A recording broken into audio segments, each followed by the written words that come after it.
Hello friends, मैं मुकेश बर्नवाल एक बार फिर से अपने YouTube चैनल पर आप सबों का हार्दिक स्वागत और अभिनंदन करता हूं। मैं फिर से एक बार 25 क्वेश्चन लेकर आपके सम्मुख उपस्थित हुआ हूं। ये सारे जो 25 क्वेश्चंस का सेट एक बार में आपके सम्मुख प्रस्तुत किया जाता है, ये भिन्न भिन्न विषयों से संबंधित सेट होते हैं और ये अपने आप में बहुत ही महत्वपूर्ण होता है और ये हर प्रतियोगी परीक्षा के दृष्टिकोण से इंपॉर्टेंट होता है। ठीक है, और ये वास्तव में ये पिछले दो जो एपिसोड था वो एपिसोड भारत के राष्ट्रीय प्रतीक से संबंधित था। भारत के राष्ट्रीय प्रतीक से संबंधित एक और एपिसोड है। इसके बाद धीरे धीरे क्रमशः टफ क्वेश्चंस आते जाएंगे। ठीक है, भारत के राष्ट्रीय प्रतीक से संबंधित जो सवाल है वो सवाल जो है वो क्या है कि थोड़े सरल होते हैं, लेकिन क्या है कि भिन्न भिन्न एग्जाम्स में कहीं ना कहीं किसी ना किसी रूप में पूछे जाते रहे हैं। और वास्तव में बीइंग अ टीचर हमारा ये दायित्व बनता है कि हम हल्के और कठिन दोनों तरह के प्रश्नों से रूबरू हों। वास्तव में होता क्या है कि हल्का प्रश्न या आप कह सकते हो प्रश्न का कह सकते हैं स्टैंडर्ड बिलो है या पार एक्सेलेंस है।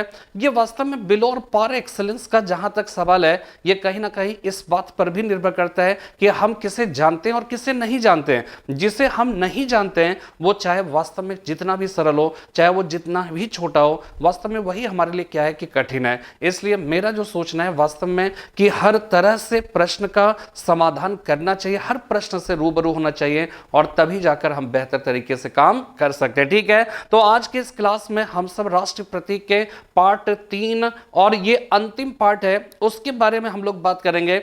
इसके अंतर्गत हम लोग इस बात को जानने की कोशिश करेंगे कि भारत का राष्ट्रीय संबंध क्या है और कौन सी समिति थी जिसकी सिफारिश के आधार पर इसे राष्ट्रीय संबंध का दर्जा दिया गया। तो इंतजार खत्म होता है, अब हम सीधे जो है वो क्या है कि बोर्ड पर चलते हैं और यहां पे देखिए सबसे पहला जो सवाल है वो पहला सवाल है कि किस समिति की सिफारिश पर, ठीक है, किस समिति की सिफारिश पर, ठीक है, यहां पे ये समझना है कि किस समिति की सिफारिश पर, ठीक है, शक संवत को राष्ट्रीय संवत का दर्जा दिया गया। सबसे पहले देखिए शक संवत की बात करिए, आपको मालूम है 78 ईस्वी में इसे जो है शक शासक कुषाण वंशीय शासक कनिष्क ने चलाया था। ध्यान यहां रखना है कि कनिष्क जो है वो कौन से वंश का शासक है, कुषाण वंश का शासक है और वो चला कौन सा संवत रहा है, शक संवत। और ये कब चला, 78 ईस्वी में शक संवत को चलाया गया। लेकिन जब हिंदुस्तान आजाद हुआ 1947 में, हिंदुस्तान की आजादी के लगभग 10 साल के बाद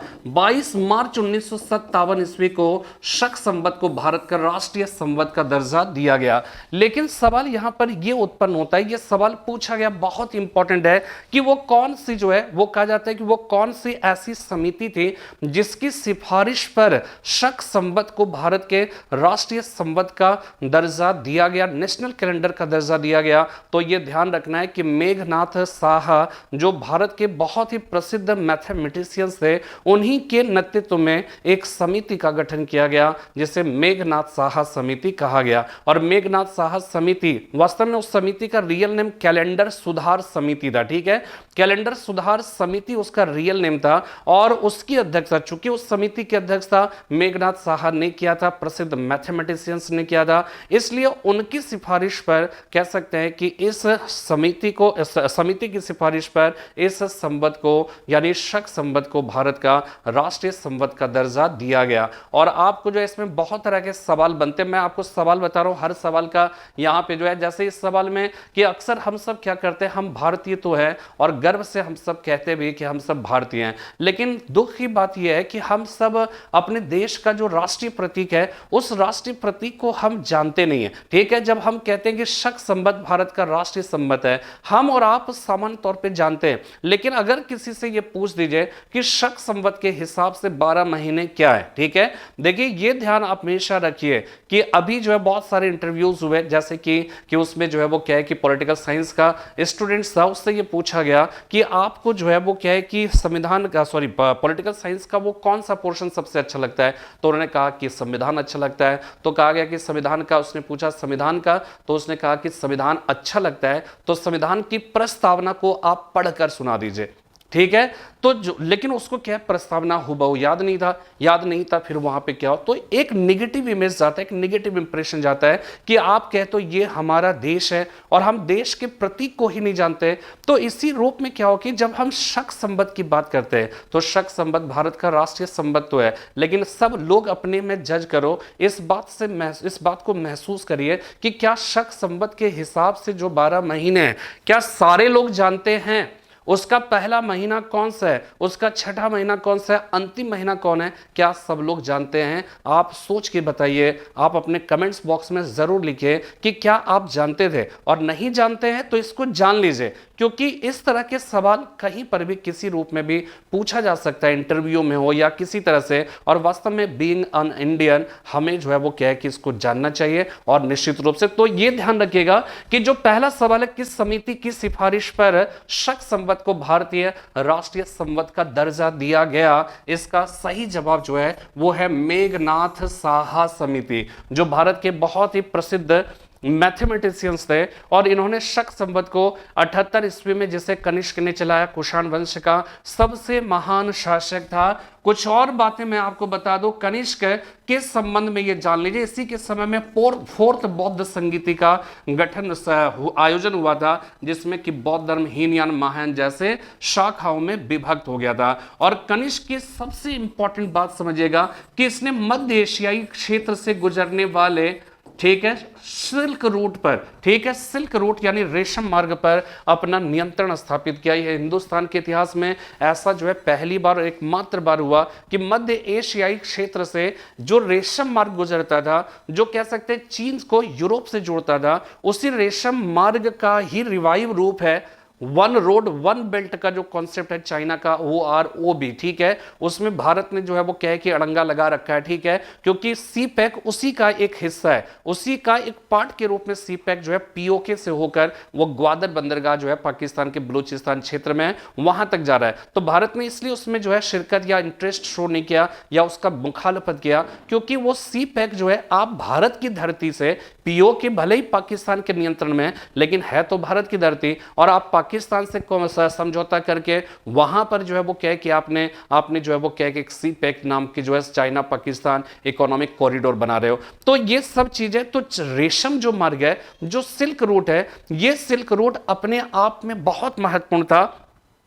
यद्यपि उस मार्ग से कई प्रकार की वस्तुओं का व्यापार होता था, लेकिन चीनी रेशम की सबसे ज्यादा डिमांड होती थी और सबसे ज्यादा उसी वस्तु का व्यापार जो है उस मार्ग से होता था। इसलिए उस मार्ग को चीनी रेशम मार्ग कहकर पुकारा जाने लगा, उसे सिल्क रूट कहकर पुकारा जाने लगा। और इस सिल्क रोड पर कनिष्क ने अपना नियंत्रण स्थापित किया। तो इसमें कई सवाल हमने आपको बताया कि शक संबंध किसने चलाया, कब चलाया, किस तारीख को इसे भारत के राष्ट्रीय संबंध का दर्जा दिया गया, कौन सी समिति की सिफारिश पर किया गया, और सबसे बड़ी बात कि किसने चलाया, कनिष्क ने। कनिष्क के संबंध में कुछ महत्वपूर्ण बातें हमने, चतुर्थ बौद्ध संगीति का आयोजन इसी के समय में हुआ, जिसमें बौद्ध धर्म हीनयान महायान जैसे 2 शाखाओं में विभक्त हो गया, और इसने रेशम मार्ग पर जाकर नियंत्रण स्थापित किया। और कनिष्क की सबसे बड़ी उपलब्धि या सबसे बड़ी बात बौद्ध धर्म के कॉन्टेक्स्ट में यह रहा कि इसमें 2 महत्वपूर्ण बात इसके काल में हुई कि बौद्ध धर्म महायान जैसे शाखा में जो विभाजन हुआ,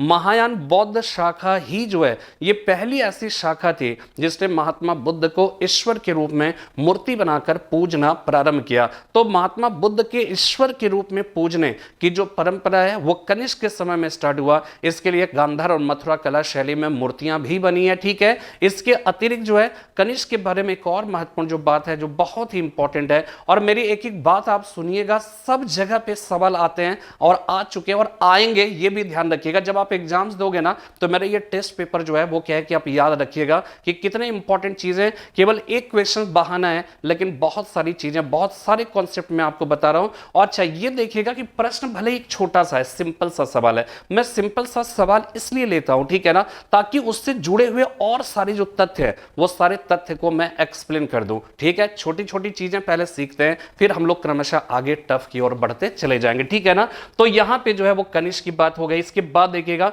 दूसरा, अगर दूसरी बात करें, ठीक है, दूसरे जो है वो क्या है कि अगर बात किया जाए, दूसरा सवाल है शक संवत एक अन्य प्रसिद्ध संवत विक्रम संवत से कितने वर्ष बाद शुरू हुआ। ये एक बार सवाल जो है ये आईएएस में या पीसीएस में ये सवाल आया था कि शक संवत और विक्रम संवत के बीच का डिस्टेंस कितने वर्ष का, कितने वर्ष का अंतर है, ठीक है ना। तो यहां पे देखिए कुछ बातें आप जरूर समझिएगा यहां पर कि एक ध्यान रखिएगा 78 ईस्वी में कौन सा संवत चला, शक संवत, ठीक है, 78 ईस्वी में चला। इसी प्रकार 57 बीसी की बात करें तो 57 बीसी में क्या हो गया, विक्रम संवत हो गया। 319 ईस्वी में कौन सा संवत चला, गुप्त संवत चला। 606 ईस्वी में कौन सा संवत चला, हर्ष संवत चलता है, ठीक है। तो 378 ईस्वी में शक संवत हो गया, 57 ईसा पूर्व में विक्रम संवत हो गया, 319 ईस्वी में गुप्त संवत हो गया, 606 ईस्वी में हर्ष संवत हो गया। अब सवाल जब पूछा जाएगा कि विक्रम संवत और शक संवत के बीच कितना डिफरेंस है, या फिर एक बार सवाल जो आया था वो शक संवत और गुप्त संवत के बीच का समय अंतर पूछा था, तो यहां पे देखिए इसको आप ऐसे समझ सकते हैं कि यहां पे आप लीजिए बीच में जो है 1 लीजिए, ठीक है, 1 हो गया, और इसके पहले जो है 57 बीसी 57 बीसी हो जाएगा, इधर 78 ईस्वी हो जाएगा, इसके बाद 319 ईस्वी, फिर 606 ईस्वी हो जाएगा। यहां पे 57 बीसी विक्रम संवत, 78 ईस्वी शक संवत, 319 ईस्वी, ठीक है, 319 ईस्वी जो है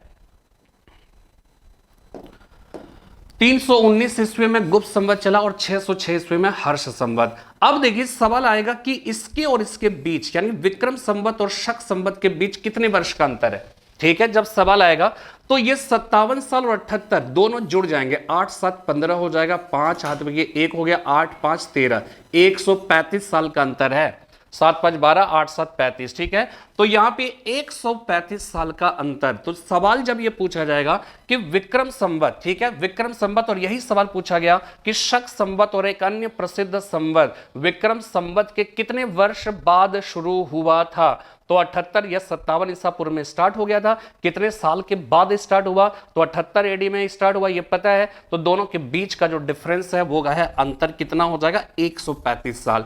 तो शक संवत अन्य प्रसिद्ध संवत विक्रम संवत से कितने वर्ष बाद शुरू हुआ, 135 साल। अब यहां देखिए 78 और 319 की बात करें तो 319 में हम 78 क्या करेंगे, घटाएंगे, ठीक है, 319 में 78 घट जाएगा तो 1 हो जाएगा। यहां पर जो है वो क्या है कि 0 बचा, 07 हो गया, इसके बाद 209 में 8 गया, ठीक है, 1 हो गया, 11 में 7 गया 4, 241 वर्ष। इस दोनों के बीच का अंतर जो है 241 ईयर्स हो जाएगा। 319 में 78 घटा देंगे। ये सवाल जो है वो क्या है कि यूपी पीसीएस में पूछा जा चुका है, ठीक है। तो इस तरह के सवाल बनते हैं, इसको याद रखिएगा कि शक संवत और विक्रम संवत, कभी पूछ देगा विक्रम संवत शक संवत और गुप्त संवत के बीच का कितना अंतर है, ये ध्यान में आपको रखना है, ठीक है। तीसरा सवाल है संवैधानिक रूप से, ठीक है, संवैधानिक रूप से निम्नलिखित में से किस भाषा को भारत की राष्ट्रभाषा, किस भाषा को भारत की राष्ट्रभाषा के रूप में मान्यता प्रदान की गई है। हम लोग ऐसे बोलचाल की भाषा में हिंदी हमारी राष्ट्रभाषा है, ठीक है, हम लोग ये कहते हैं, हम लोग अक्सर ये बात करते हैं, ठीक है, जब जो है सामान्य तौर पे जब डिस्कशंस होता है, जब हम बहुत गंभीर नहीं होते, हम लोग कहते हैं कि राष्ट्रभाषा, राष्ट्रभाषा क्या है, हिंदी है। और वास्तव में हिंदी राष्ट्रभाषा बनने लायक है भी। महात्मा गांधी ने 5 ऐसी विशेषताओं का जिक्र किया है, ठीक है। अब देखिए यहां पे समझिएगा कि ये एक छोटा सा सवाल है, लेकिन मैं जो कॉन्सेप्ट दे रहा हूं ना वही कॉन्सेप्ट आपके टफ क्वेश्चंस को भी जो बनाएंगे। तो एक सवाल ये आता है कि वो कौन से ऐसे महान शख्सियत हिंदुस्तान के थे जिन्होंने ये कहा कि राष्ट्रभाषा बनने के 5 गुण होने चाहिए, और हिंदी में वो सारे गुण हैं, इसलिए हिंदी को राष्ट्रभाषा होनी चाहिए, ठीक है। और वो कौन थे, वो महात्मा गांधी थे। महात्मा गांधी ने 5 गुण बताए। 5 गुण में अब सारी बात एग्जैक्टली याद नहीं है, लेकिन फिर भी समझिए कि उसमें उन्होंने ये कहा कि वो भाषा जो पूरे हिंदुस्तान के द्वारा बोली जाती है, बोली और समझी जाती है। दूसरी बात, वो भाषा जिसको सीखना आसान हो, जिसको सीखना क्या है, सरल हो। वो भाषा जो भारत की अधिकांश आबादी के द्वारा जो है बोली जाती हो, या कह सकते हैं कि जिसका प्रयोग जो है वो क्या है कि वो सरल हो, ठीक है। इस तरह की कुछ बातें जो है वो क्या है कि बताएगी, जिसका अपना साहित्य हो, लिटरेचर, व्हाटएवर जो भी हो। तो ये 5 गुण जो है उन्होंने क्या है कि इस तरह से बताया, और हिंदी जो है। लेकिन आप जो है इतना समझिएगा, सवाल यहां पे पूछा गया कि संवैधानिक रूप से निम्नलिखित निम्नलिखित में से किस भाषा को, बोलचाल की भाषा में हिंदी को राष्ट्रभाषा कह दीजिए, लेकिन हिंदुस्तान में याद रखना है कि संवैधानिक रूप से किसी भी भाषा को राष्ट्रभाषा का दर्जा नहीं दिया गया, इसलिए इसमें हिंदी भी नहीं है, अंग्रेजी उर्दू तो होना ही नहीं है, इनमें से कोई नहीं, इनमें से कोई भाषा राष्ट्रभाषा नहीं है। हिंदुस्तान में जो है सबसे ज्यादा हिंदी, इसके बाद बंगाली, इसके बाद तेलुगु, इसके बाद मराठी, इसके बाद तमिल भाषा बोली जाती है। ठीक है, इसमें एक दो बात और याद रखिएगा कि यूएनओ की कार्यकारी जो भाषा है वो क्या है, फारसिक, वो फारसिक है। फार एफ फॉर हो गया फ्रेंच, ए से अरबी, आर से Russian, S for Spanish, E for English और सी फॉर चाइनीज हो जाएगा। और ये मान्यता प्राप्त भाषा है यूएनओ की, लेकिन जो प्राय काम होता है ना वो ई और एफ में होता है, इंग्लिश और फ्रांसीसी में होता है। मैं थोड़ा एक्स्ट्रा बता रहा हूं जानबूझकर, मकसद ही मेरा यही है कि थोड़ी भाषा के संबंध में आपको बताऊं कि HBTMT हो गया, यानी सबसे ज्यादा हिंदी भाषा बोली जाती है हिंदुस्तान में। इसके बाद कौन सी भाषा बोली जाती है, बंगाली, इसके बाद तेलुगु, इसके बाद मराठी, इसके बाद तमिल भाषा बोली जाती है। हिंदी सबसे ज्यादा बोली जाने वाली भाषा है और सबसे ज्यादा समझी जाने वाली भाषा है, फिर भी हिंदी को राष्ट्रभाषा का दर्जा नहीं मिल पाया। यूएनओ की मान्यता प्राप्त भाषा का कोडिंग है फारसिक, फ्रेंच, अरबी, Russian, Spanish, English and Chinese. लेकिन सामान्य तौर पे जो कार्यकारी भाषा है या कार्य जिसमें सामान्य तौर पे होती है वो इंग्लिश और क्या हो जाएगी, फ्रांसीसी हो जाएगी। ठीक है ना, तो ये ध्यान रखिएगा कि हिंदी में जैसे आर्टिकल 343 है ना, भाग, भारत के संविधान का भाग 17 में राजभाषा के संबंध में जानकारी दी गई है, ये भी बहुत इंपॉर्टेंट है। और इसमें 343 से 351 के बीच में जो है राष्ट्रभाषा के संबंध में, राजभाषा के संबंध में जानकारी है। तो यहां पर यह ध्यान रखना है कि भारत के संविधान जैसे आर्टिकल 343 है ना, वो ये कहता है कि भारत की राजभाषा, ठीक है, भारत की राजभाषा हिंदी होगी और जो है इस, और जबकि अंक जो होगा, जो डिजिट होगा, वो डिजिट इंटरनेशनल जो मान्यता प्राप्त जो डिजिट है उस डिजिट का प्रयोग जो है वो क्या है कि किया जाएगा। ठीक है, यानी रोमन लिपि में जो 1 2 3 लिखते हैं ना वो चलेगा, और साथ में हिंदी में जो है देवनागरी लिपि में लिखी गई जो हिंदी है वो राजभाषा होगी। ठीक है, राजभाषा होगी। जस्ट लाइक इसको आप ऐसे समझिएगा, ये क्या है, ये हमने 3 लिखा, क्या हमने 3 ऐसे लिखा देवनागरी लिपि वाला, क्या हमने 4 ऐसे लिखा, नहीं लिखा, हमने जो है ये क्या है रोमन लिपि वाला लिखा। और ये हमारा संविधान जो है हमें अधिकार देता है, ये राइट देता है कि आप इसका प्रयोग कर सकते हैं। ठीक है, संवैधानिक रूप से निम्नलिखित में से किस भाषा को भारत की राष्ट्रभाषा, तो संवैधानिक रूप से कोई भी भाषा हमारे जो है वो क्या है। लेकिन अगर संवैधानिक रूप से पूछा जाए राजभाषा क्या है, राष्ट्रभाषा और राजभाषा में अंतर है। राजभाषा का मतलब है ऑफिशियल लैंग्वेज, राजकाज की जो भाषा है उसे राजभाषा कहा जाता है। और राजकाज, हमारे देश में राजकाज की जो भाषा है वो भाषा हिंदी और प्लस इंग्लिश, लेकिन शुरू में हिंदी और 15 साल तक ही इंग्लिश को रखने की बात थी। इसका रीजन क्या था, इसका रीजन ये था कि वास्तव में हमारा देश आजाद तो हो गया, आजाद हो गया, लेकिन जो कह सकते हैं कि अगर कार्यकारी भाषा के दृष्टिकोण से बात की जाए तो कार्यकारी भाषा में क्या था,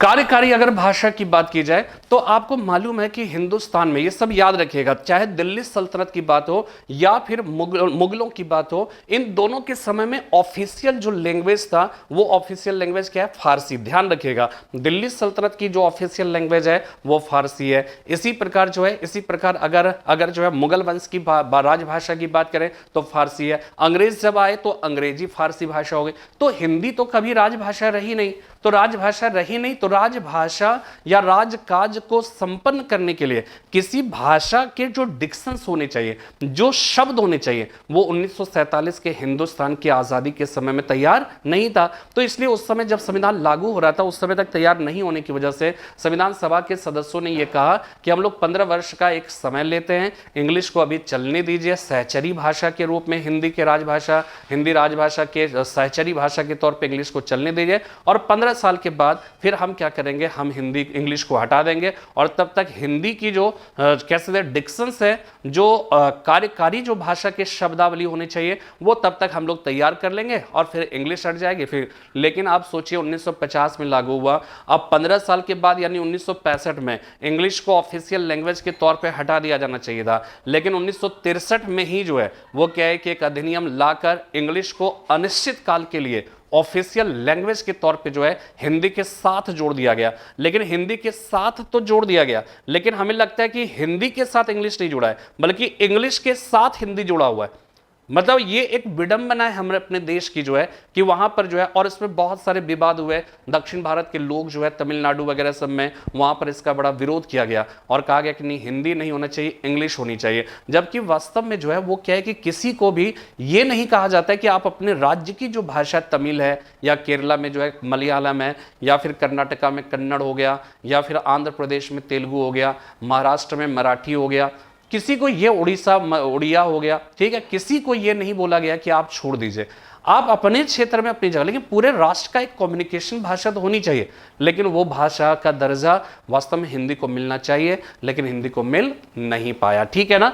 तो ये जो है वो क्या है कि आपको ध्यान में रखना है, बहुत ही इंपॉर्टेंट बात हमने आपको बताई। और 14 सितंबर इसके बाद देखिए क्या लिखा हुआ है, किस अनुच्छेद, ठीक है, ये लिखा हुआ किस अनुच्छेद के अनुसार भारत संघ की भाषा देवनागरी में लिपि में लिखी जाने वाली हिंदी होगी। अभी हमने बताया कि इसका सही जवाब जो है वो क्या हो जाएगा, इसका सही जवाब होगा आर्टिकल 343, ये भाग 17 में, ठीक है, भाग 17 में राजभाषा के संबंध में जानकारी दी गई है। मेरे कुछ वीडियोस पड़े हुए हैं संविधान पर, वो सब देख लीजिएगा। और जो लोग हमसे इससे डायरेक्ट कनेक्ट कर रहे हैं, मैं चाहूंगा कि वो सब थोड़ा सा वीडियो देख लीजिए। भारत की राजभाषा के रूप में किस भाषा को मान्यता प्राप्त है, सिर्फ हिंदी, सिर्फ अंग्रेजी, हिंदी व अंग्रेजी, तो हिंदी व अंग्रेजी हो जाएगा, ठीक है ना, हिंदी व अंग्रेजी को मान्यता मिली हुई है। भारत की राजभाषा के तौर पर किन्होंने संस्कृत को मान्यता दिए जाने की पेशकश की, तो ध्यान रखिएगा इसका सही जवाब जो है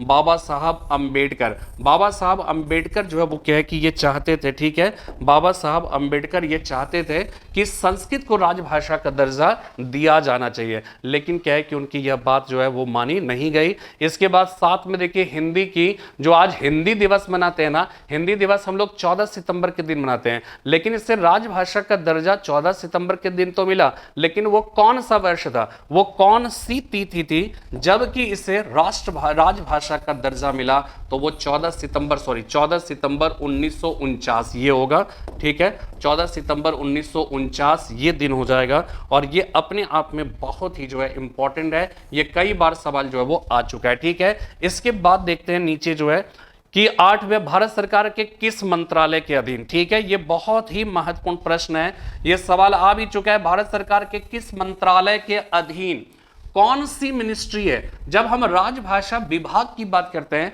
तो वो किस मंत्रालय के अधीन आता है, गृह मंत्रालय के अधीन, मानव संसाधन, विज्ञान प्रौद्योगिकी, विदेश मंत्रालय। तो देखिएगा, ध्यान रखिएगा, बहुत ही मतलब महत्वपूर्ण प्रश्न मुझे लगा कि वास्तव में राजभाषा जो विभाग है, ये राजभाषा विभाग जो है ये गृह मंत्रालय के अधीन आता है, ठीक है, इसको गृह मंत्रालय के अधीन जो है वो रखा गया है, ये आपको ध्यान में रखना है, बहुत ही इंपॉर्टेंट है, ठीक है। इसके बाद देखिए भारत के राष्ट्रीय पक्षी के रूप में मान्यता प्राप्त मोर का वैज्ञानिक नाम पावो क्रिस्टेटस है, ठीक है, पावो क्रिस्टेटस हो जाएगा, मोर का वैज्ञानिक नाम पावो क्रिस्टेटस हो जाएगा।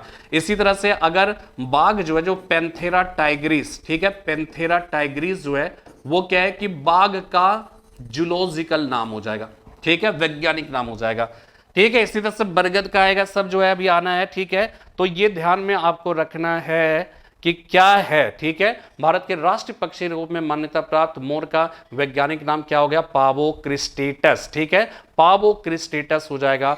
मोर को भारत के राष्ट्रीय पक्षी के रूप में मान्यता निम्नलिखित में से किस तिथि को दिया गया, बहुत इंपॉर्टेंट सवाल है। और यह है 26 जनवरी 1963, ठीक है। 26 जनवरी 1963 एडी को जो है मोर को जो है राष्ट्रीय पक्षी का दर्जा दिया गया। अब देखिए ये आया, भारत के राष्ट्रीय पशु बाघ का वैज्ञानिक नाम क्या है, तो वो पैंथेरा टाइग्रिस हो जाएगा, ठीक है। ये सब रटने वाली चीज है, इसको याद रखिएगा। 12 वो सवाल, 12वां नंबर सवाल है, और वो सवाल है कि बाघ को भारत के राष्ट्रीय पशु के रूप में मान्यता कब प्रदान की गई, ठीक है, कब प्रदान की गई, ये 18 नवंबर 1972।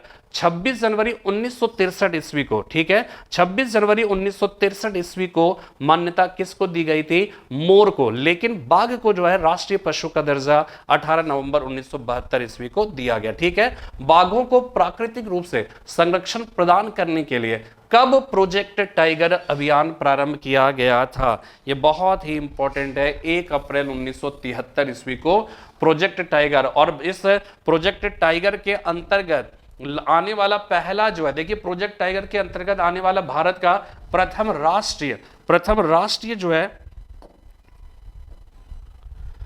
प्रथम राष्ट्रीय उद्यान जो है वो कौन हो जाएगा, जिम कॉर्बेट, ठीक है। उत्तराखंड में जिम कॉर्बेट नेशनल पार्क है, वो जो है वहां पर प्रोजेक्ट टाइगर के अंतर्गत आने वाला प्रथम राष्ट्रीय उद्यान था, ठीक है। भारत का वह कौन सा एक महत्वपूर्ण राष्ट्रीय संस्थान है जो बाघ को अपने प्रतीक चिन्ह के रूप में इस्तेमाल करता है, बहुत ही महत्वपूर्ण है। 1 अप्रैल 1935 ईस्वी को भारत का, आपको मालूम है ना, भारत का अब जो आरबीआई है, रिजर्व बैंक ऑफ इंडिया की स्थापना भारत सरकार अधिनियम 1935 के अंतर्गत हुई थी। और इसमें जो आप देखेंगे कि एक खजूर का पेड़ के नीचे जो है एक बाघ को चलते हुए दिखाया गया।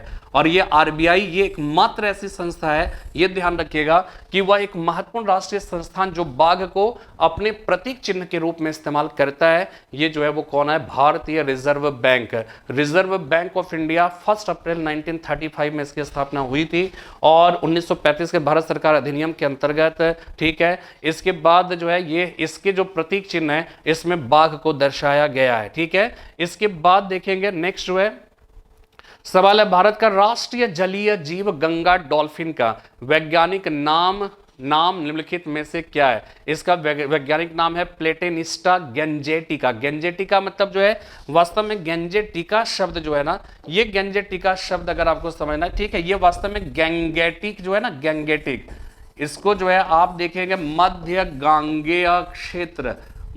गांगेय क्षेत्र यानी गंगा का मध्यवर्ती इलाका, तो गैंगेटिक, इसी से नाम पड़ा गैंजेटिका, और प्लेटेनिस्टा गेंजेटिका। और ये ध्यान रखना, भारत का राष्ट्रीय जलीय जीव गंगा जो डॉल्फिन है ना, ये डॉल्फिन को गंगा की गाय कहा जाता है, गंगा की गाय कहा जाता है। और ये जो है, ये एकमात्र ऐसा जीव है जो वास्तव में जो है, आप समझ जाइए कि ये डिफरेंट काइंड्स के सीटी निकालते हैं, आवाज निकाल सकते हैं। इसको सीटी बजाने वाला जो है वो क्या है कि जीव भी कहा जाता है। और गंगा डॉल्फिन, इसको जो है in human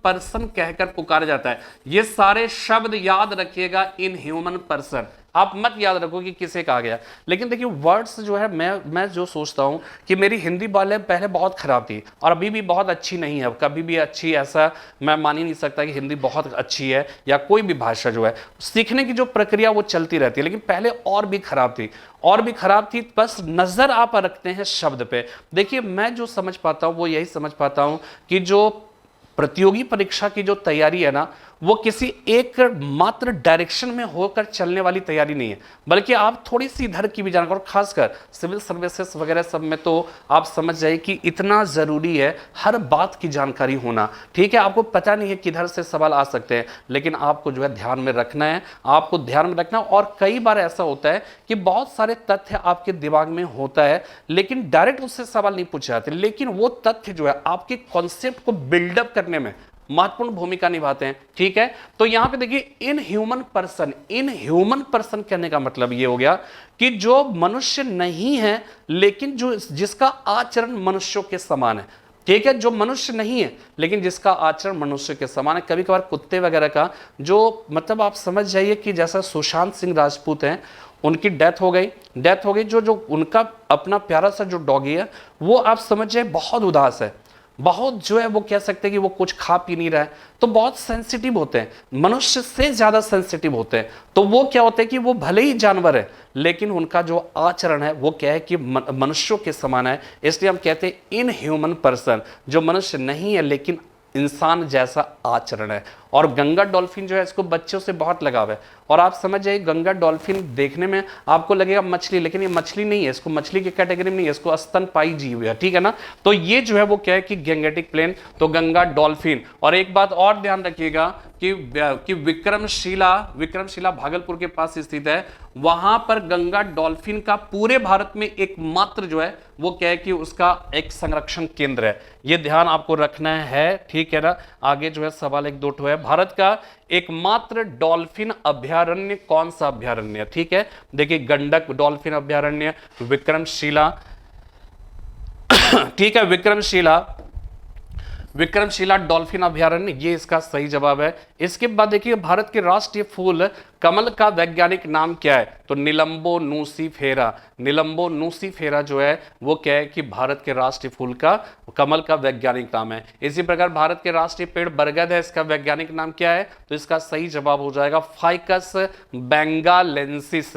ficus benghalensis actually क्या है कि इसको थोड़ा कठिन बनाने के लिए, और वास्तव में उस तरह का सवाल आया भी था एक बार, कि क्या है कि लिखा था कि भारत के राष्ट्रीय प्रतीक और उनके वैज्ञानिक नाम को जो है क्रम से सजाएं, उनको सजाएं, उसका सही विकल्प का चयन करें। तो उसमें दे दिया कि बाघ दे दिया, बाघ के सामने में दिया है पैंथेर, उसमें दे दिया निलंबो नूसीफेरा, ठीक है, सीडियम ग्वेब, मैंगीफेरा इंडिका, सरक्का इंडिका, ठीक है, इस तरह का दिया गया। तो कौन मिला, तो 4 इधर दिया, 4 इधर, अब आपको मिलाना है। तो मिलाना है तो आप उस तरह से कर देते तो यही सवाल कठिन हो जाता, लेकिन अभी क्या है कि हमने अलग अलग जो है वो किया है, अलग अलग देखा है, ताकि नजर जो है आपकी पड़ी रहे, और डिस्कशन जब होता है ना तो थोड़ा सा ध्यान आप रखिएगा, ठीक है ना। निलंबो नूसीफेरा, ये फाइकस बेंगालेंसिस, जो बरगद का पेड़ है ना वो फाइकस जो है वो क्या है कि कैटेगरी में आता है, तो फाइकस बेंगालेंसिस जो है वो क्या है कि इसका रियल। भारत का राष्ट्रीय खेल आधिकारिक रूप से कौन सा है।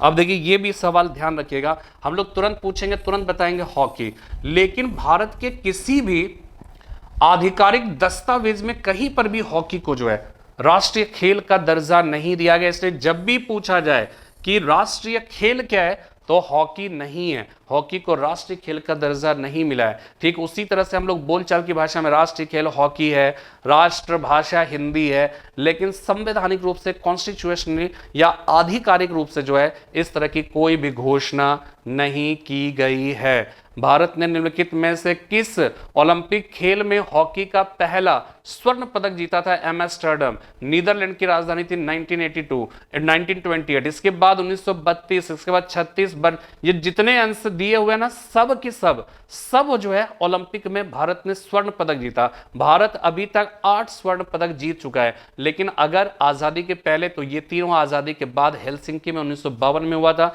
उसमें जो है वो क्या है कि जीता गया था। ठीक है, तो भारत अभी तक हॉकी ओलंपिक में 8 जो है वो क्या है कि जीत चुका है, ठीक है, मेडल।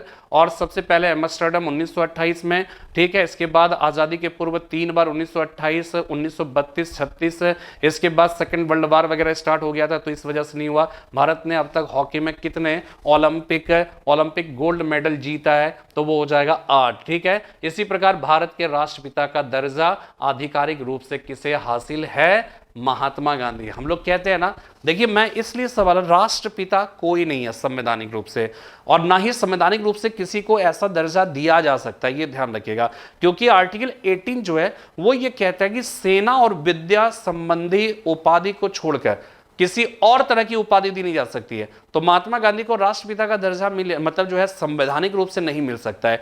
राष्ट्रपिता, राजभाषा, इसी प्रकार राष्ट्रभाषा क्या है, इसी बार राष्ट्रीय खेल क्या है, ये कंफ्यूजन दूर कर लीजिएगा कि राष्ट्रीय खेल संवैधानिक रूप से आधिकारिक रूप से कोई नहीं है, राष्ट्रपिता आधिकारिक रूप से महात्मा गांधी नहीं है, राष्ट्रभाषा आधिकारिक रूप से जो है वो क्या है कि हिंदी नहीं है, लेकिन तीनों को इस रूप में सामान्य तौर पे आम लोग लेते हैं। लेकिन ध्यान ये रखना है संवैधानिक तौर पे आधिकारिक तौर पे किसे मिला है? यह सवाल इस तरह से शब्दावली का प्रयोग किया जाता है। तो भारत के राष्ट्रपिता का दर्जा आधिकारिक रूप से किसे किसे हासिल है? तो ध्यान ये रखना है कि किसी को भी हासिल नहीं है, ठीक है, यहां पे कोई नहीं। गांधी जी को नेताजी ने 6 जुलाई 1944 ईस्वी को सर्वप्रथम कहां से, ध्यान ये रखिएगा, बहुत इंपॉर्टेंट सवाल है ये, जो है राष्ट्रपिता सुभाष चंद्र बोस ने सबसे पहली बार कहा था, लेकिन वो रंगून रेडियो से कहा था, रंगून रेडियो से कहा था। इसमें ध्यान ये रखना कि राष्ट्रपिता सबसे पहली बार सुभाष चंद्र बोस ने कहा था, ठीक है, सुभाष चंद्र बोस ने कहा था। बापू आपको मालूम ही है, जवाहरलाल नेहरू ने कहा था। इसके बाद जो है फिर महात्मा जो है वो किसने कहा? रविन्द्रनाथ टैगोर ने। लेकिन कहीं कहीं जीवराम शास्त्री भी मिलता है, जीवराम शास्त्री, ठीक है, जीवराम शास्त्री। लेकिन सामान्य तौर पे रविन्द्रनाथ टैगोर ने महात्मा, बोस सुभाष चंद्र बोस ने राष्ट्रपिता, जवाहरलाल नेहरू ने जो है बापू कहकर पुकारा था, ठीक है। गांधी जी की मृत्यु पर पंडित नेहरू द्वारा दिए गए संदेश का शीर्षक क्या था? ठीक है, संदेश का शीर्षक क्या था ये आपको देखना है, ठीक है। तो वो शीर्षक है प्रकाश बुझ गया। देखिए, भाग्य के साथ सौदा, इसको इंग्लिश में कहते हैं ट्रिस्ट। ये सवाल आ चुका है, tourist with destiny, tourist with destiny कहा जाता है। इसके लिए एक और वर्ड है नियति से मिलन, नियति से मिलन। 1947 ईस्वी में 14 अगस्त की रात जवाहरलाल नेहरू ने एक ऐतिहासिक भाषण दिया था, ठीक है, ऐतिहासिक भाषण दिया था।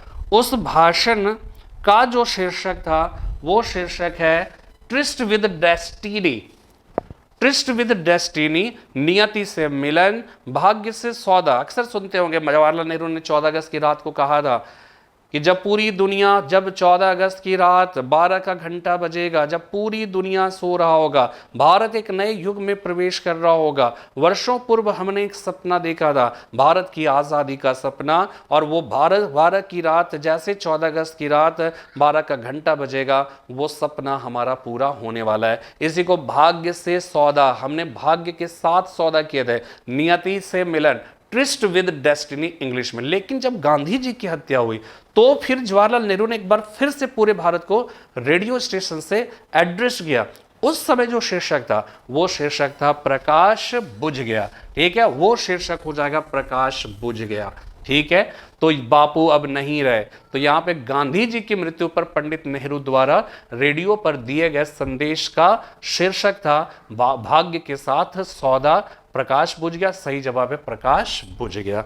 तो इस तरह से आपने देखा आज के 25 सवाल, और इस 25 सवाल के बहुत सारे मायने हैं, बहुत सारे इसके अपने जो है कह सकते हैं कि कंसिक्वेंसेस है, इनके अपने परिणाम है, ठीक है। एक बार फिर से सरसरी निगाह से मैं बता दूं कि समिति की सिफारिश पर शक संवत को भारतीय राष्ट्रीय संवत का दर्जा दिया गया, मेघनाथ साहा समिति। शक संवत एक अन्य प्रसिद्ध संवत विक्रम संवत से कितने वर्ष बाद शुरू हुआ? 135 वर्ष, ये दूसरा हो जाएगा।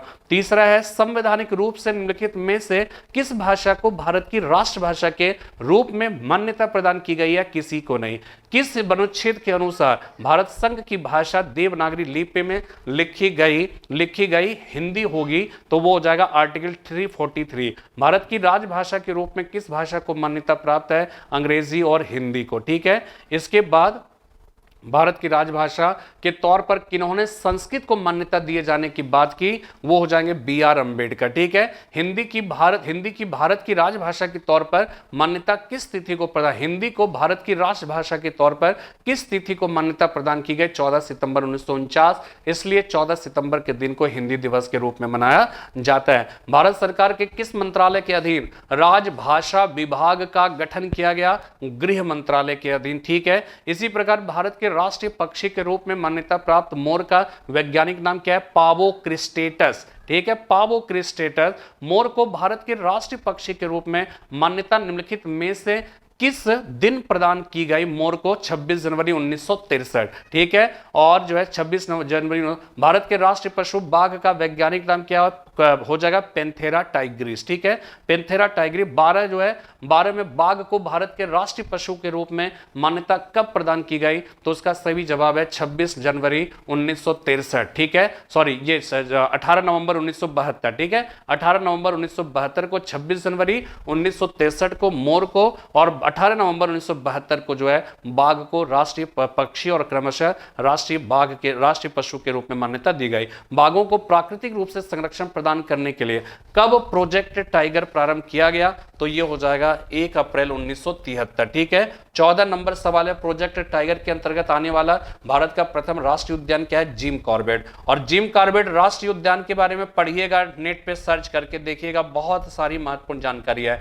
15 है, भारत का वह कौन सा एक महत्वपूर्ण राष्ट्रीय संस्थान है जो बाघ को अपने चिन्ह के रूप में जो है इस्तेमाल करता है? तो क्या हो जाएगा? इसका सही जवाब हो जाएगा भारतीय रिजर्व बैंक। ठीक है, भारतीय रिजर्व बैंक। भारत का राष्ट्रीय जलीय जीव गंगा डॉल्फिन का वैज्ञानिक नाम क्या हो जाएगा? प्लेटेनिस्टा गेंजेटिका हो जाएगा। भारत का एकमात्र डॉल्फिन अभ्यारण्य कौन सा है? तो हो जाएगा विक्रमशिला डॉल्फिन अभ्यारण्य। भारत के राष्ट्रीय फूल कमल का वैज्ञानिक नाम क्या है? निलंबो नूसिफेरा भारत के राष्ट्रीय फूल कमल का वैज्ञानिक नाम है। भारत का राष्ट्रीय पेड़ बरगद है, इसका वैज्ञानिक नाम निम्नलिखित में से क्या होता है? तो बरगद का वैज्ञानिक नाम है फाइकस बेंगालेंसिस। ठीक है, फाइकस बेंगालेंसिस। भारत का राष्ट्रीय खेल आधिकारिक रूप से कौन सा है? कहने को हॉकी है, लेकिन कुछ भी नहीं है। भारत ने निम्नलिखित में से किस ओलंपिक खेल में हॉकी का पहला स्वर्ण पदक जीता? एम्स्टर्डम 1928। भारत ने अब तक हॉकी में कितने ओलंपिक गोल्ड मेडल जीत चुका है? 8। भारत के राष्ट्रपिता का दर्जा आधिकारिक रूप से किसी को नहीं है, सामान्य तौर पे गांधी जी को कहा जाता है। गांधी जी को नेताजी ने 6 जुलाई 1944 ईस्वी को सर्वप्रथम कहां से राष्ट्रपिता कहा था? तो वो हो जाएगा रंगून रेडियो से। गांधी जी की मृत्यु पर प्रकाश बुझ गया। ठीक है, मृत्यु पर प्रकाश बुझ गया शीर्षक वाले जो है वो क्या है कि भाषण जवाहरलाल नेहरू ने दिया था, वो कौन सा है? प्रकाश बुझ गया। भाग्य के साथ सौदा, ये 1947 को दिया गया भाषण है का शीर्षक है, जिसे ट्रिस्ट विद डेस्टिनी और जिसे नियति से मिलन कहकर पुकारा जाता है।